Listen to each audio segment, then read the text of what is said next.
देख लो भाई, बिल्ली है ना कैसे रेस्ट फरमा रही है, वॉशिंग मशीन के ऊपर सो रही है ये। और मैं ये सोच रही थी ठंड लग रही होगी इसको, कुछ उड़ा देती हूँ।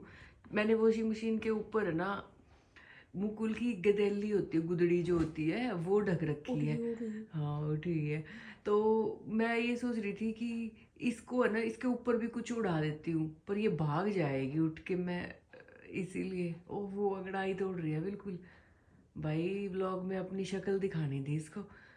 अगर मैं इसके ऊपर है ना कुछ उड़ाने जाऊंगी ये भाग जाएगी। नीचे गुदड़ी है, वो इसको गर्म लग रही है शायद इसे। हेलो, हेलो बोलो, हेलो, हेलो। हाय।